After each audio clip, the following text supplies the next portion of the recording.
ప్రియమైన the federal ప్రేక్షకులకు స్వాగతం. ఈరోజు ఆంధ్రప్రదేశ్ రాష్ట్రంలో ప్రధానమైన 3 సమస్యలు ప్రజలను చుట్టుముడుతున్నాయి. వాటిల్లో మెడికల్ షాపుల బంద్. దేశవ్యాప్తంగా చిన్న మెడికల్ షాపులు బంద్ చేస్తున్నారు. దానికి కారణాలు పెద్ద కంపెనీలు ఆన్లైన్ వ్యాపారాలు నిర్వహించడం, అదేవిధంగా చిన్న వ్యాపారులను దెబ్బతీసే విధంగా చర్యలు తీసుకోవడం, ఇవన్నీ జరుగుతున్నాయి. కాబట్టి మేము మా నిరసనను వ్యక్తం చేస్తున్నాము, దేశవ్యాప్తంగా మేము సమ్మె చేస్తున్నామని చెప్పేసి all India organisation of chemist and druggist association వాళ్ళు ఈ సమ్మెను ఈరోజు నిర్వహిస్తున్నారు. ఎవరైనా అత్యవసర పరిస్థితుల్లో మెడిసిన్ కావాలంటే డ్రగ్ ఇన్స్పెక్టర్ను సంప్రదించవచ్చు. అట్లాగనే టోల్ ఫ్రీ నంబర్కి కూడా మెడికల్ వెబ్సైట్లోకి పోయి టోల్ ఫ్రీ నంబర్కి కూడా ఫోన్ చేసి కావలసిన సౌకర్యాన్ని కూడా పొందవచ్చు. ఈ జాగ్రత్తలు తీసుకోవాల్సిన అవసరము ప్రజలకు ఉంది. బుధవారం విజయవాడ నగరంలోని చిన్న మెడికల్ షాపులన్నీ దాదాపు మూతపడ్డాయి. అందులో ప్రధానంగా చిన్న రోడ్లలో ఉండేటువంటి మెడికల్ షాపులు మూతవేశారు. అయితే అపోలో, మెడిప్లెక్స్ లాంటి మెడికల్ షాపులు మాత్రం తీసే ఉన్నాయి. అంతేకాకుండా ఆసుపత్రుల్లో ఉండే మెడికల్ షాపులు కూడా తీసే ఉన్నాయి.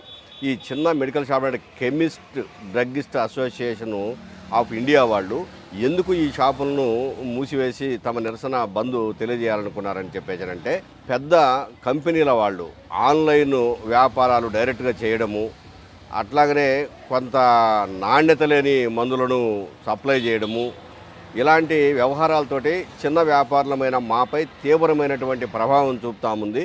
అందువల్ల మేము నిరసన వ్యక్తం చేస్తూ సమ్మెకు దిగామని చెప్పేసి డ్రగ్గిస్ట్ కెమిస్ట్ అసోసియేషన్ వాళ్ళు చెప్తున్నారు.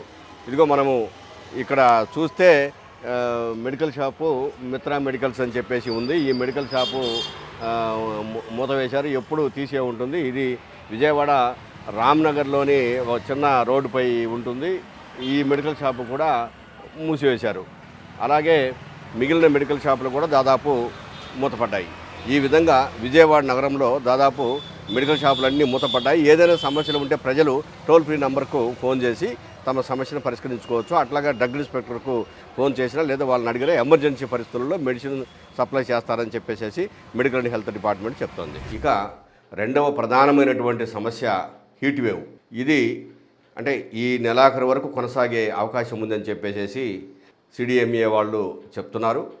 ఈ నెలాఖరు వరకు జనం పెద్దగా బయట తిరగకూడదు, ఏదన్నా ముఖ్యమైన అవసరం ఉంటే తప్ప పోకూడదు అనేది సిడిఎంఏ చెప్తున్నటువంటి మాట.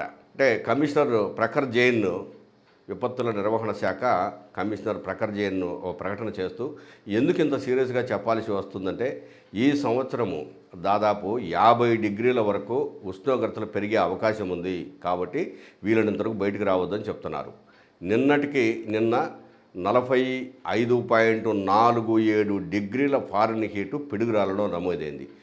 ఈరోజు ఉత్తరాంధ్రలో దాదాపు 46 డిగ్రీల వరకు నమోదయ్యే అవకాశం ఉందని ప్రఖర్ జైన్ తెలిపారు. అందుకనే ప్రజలు ఎక్కువగా బయటికి వెళ్ళొద్దు, జాగ్రత్తలు తీసుకోండి అని చెప్పేసి చెప్తున్నారు. ఇక యుద్ధం ప్రభావం కూడా ఆంధ్రప్రదేశ్ రాష్ట్రాన్ని చాలా దెబ్బతీస్తోంది. ప్రధానంగా పసుపు ఒక్కటి తీసుకుంటే, పసుపు రైతులు కొన్ని లక్షల మంది ఉన్నారు ఆంధ్రప్రదేశ్లో. భారతదేశంలోనే గుంటూరు జిల్లా దుగ్గిరాల పసుపు మార్కెట్ యార్డ్ చాలా పెద్ద వ్యాపారం జరిగే యార్డు. ఆ యార్డు మూతపడింది. అంటే వ్యాపారులు కొనుగోలు చేయట్లేదు. కారణం ఏంటంటే, యుద్ధం ప్రభావం వల్ల బంగ్లాదేశ్ వాళ్ళు మన దగ్గర పసుపు కొనడం లేదు. ఎక్కువగా బంగ్లాదేశ్ కొనుగోలు చేసి బంగ్లాదేశ్ నుంచి వేరే దేశాలకు అమ్ముకుంటారు. వాళ్ళు కొనుగోలు చేయడం లేదు కాబట్టి మేమేం చేయలేకపోతున్నామని చెప్పేసి పసుపు యార్డు క్లోజ్ అయిపోయింది. ఇట్లాంటి పరిస్థితులు ప్రజెంట్ ఇప్పుడు ఆంధ్రప్రదేశ్ రాష్ట్రంలో ఉన్నాయి. దీనిని తట్టుకోవడానికి ప్రజలు, అటు రైతులు, పసుపు రైతులు కానీ మిగిలిన రైతులు కానీ తమ పంటలను అమ్ముకోవడానికి సంయమనం పాటించాలి, జాగ్రత్తలు తీసుకోవాలి. ప్రధానంగా మెడికల్ షాపుల బంద్ వల్ల ఈ ఎమర్జెన్సీ లాంటి పరిస్థితి ఏర్పడింది. కాబట్టి ఏదైనా సమస్య వచ్చినప్పుడు డ్రగ్ ఇన్స్పెక్టర్కు ఫోన్ చేసి సంప్రదించి ఇబ్బందులు లేకుండా చూసుకోవాలి. అట్టగానే హీట్ వేవ్కు బయటకు పోకుండా చూసుకోవాలని చెప్పేసి ది ఫెడరల్ ఆంధ్రప్రదేశ్ రాష్ట్ర ప్రజలను కోరుతున్నది.